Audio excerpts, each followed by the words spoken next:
In today's video, I'm going to show you how to upload photos to iCloud to free up space.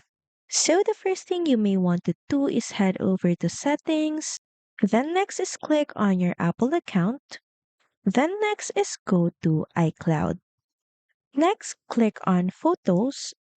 And here, make sure that you turn on this setting, Sync this iPhone.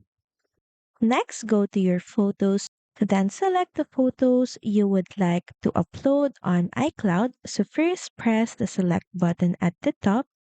Now select the photos you would like to upload, then click on the share button. Then next is click on save the files. So as you can see at the top, we're currently here on my iPhone folder. So all you have to do is go to browse and now switch to iCloud Drive.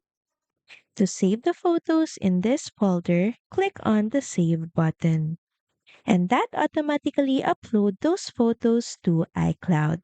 From there, you can just delete these copies from your gallery by pressing Select and delete them by pressing this bin icon, and also don't forget to delete them in your recently deleted folder.